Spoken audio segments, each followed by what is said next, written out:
سفری داریم به یکی از مناطق دیدنی و عجیب و رمزآلود در ایران. بله، ایران خودمون که سراسر زیبایی و شگفتیه. شاید از اون افرادی هستید که با شنیدن نام گورستان به یاد فیلم‌های ترسناک میافتید و پیشنهاد بازدید از قبرستان قدیمی رو زور و تند و سریع رد میکنید. شاید هم از اون دسته افرادی هستید که سرتون درد میکنه برای دیدن نقاط گردشگری عجیب، خاص و متفاوت. توی هر کدوم از این دو دسته قرار دارید، پیشنهاد میکنم سفر به گورستان خالد نبی رو در برنامه‌تون بذارید. با من همراه باشید تا رمز و رازهای این گورستان عجیب رو کشف کنیم. گورستان و زیارتگاه خالد نبی در فاصله 90 کیلومتری شمال شرق شهرستان گنبد کاووس و 55 کیلومتری شمال شرق شهرستان کلاله و بر فراز قله کوه گوگجداغ واقع شده. قله کوه گوگجداغ که در بین مردم به قله قدرت یا گوج به زبان ترکمنی هم معروفه. حدود 700 متر از سطح دریا ارتفاع داره. خالد نبی کیست؟ خالد نبی آخرین مبلغ دین مسیحه و 84 سال قبل از رسول اکرم به دنیا اومده. خالد نبی پیغمبری تبلیغی از قوم عرب میگفتن که در سرزمین یمن فعلی میزیسته و تمام عمر خودش رو صرف سفر به نقاط مختلف و تبلیغ دین مسیحیت و دعوت از مردم به یکتاپرستی کرده. خالد نبی که در زمان خسرو انوشیروان پادشاه ساسانی وارد ایران شده، بسیار مورد احترام مردم ترکمنه. معجزه‌هایی مثل از آتش عبور کردن و خاموش کردنش و همچنین مستجاب الدعوه بودن دعای بارانش هم بهش نسبت داده شده. میرسیم به راز قبرستان خالد نبی. چه رمز و رازهایی در دل این گورستان مخوف وجود داره؟ قبرستان خالد نبی پایین‌تر از زیارتگاه خالد نبی روی تپه‌ای ساخته شده. قبرها از ستون‌های سنگی بزرگ به ارتفاع 2 متر ساخته شدن که ظاهرشون با همدیگه تفاوت داره. دلیل شکل و شمایل قبرهای قبرستان سنگی راز قبرستان خالد نبی محسوب میشه که نظرات متفاوتی دربارش وجود داره.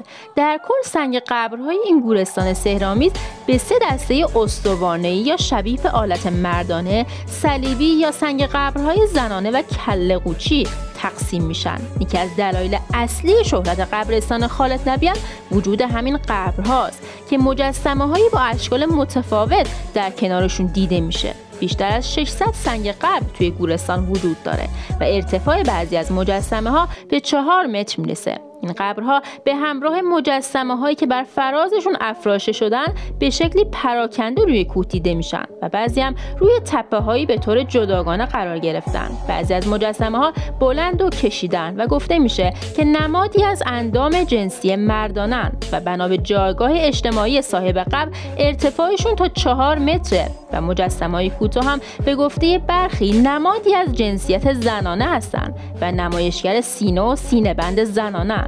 بعضی از افرادم معتقدند که تندیس‌های بزرگ نشانگر مردانی هستند که کلاه بر سر و شال به کمر دارند. بعضی هم میگن که تندیس روی قبرها در قبرستان خالد نبی شکلی شبیه به صلیب دارن. ترکمن‌ها درباره گورستان خالد نبی عقاید جالب و گوناگونی دارن که شنیدنشون خالی از لطف نیست و شاید براتون جالب باشه.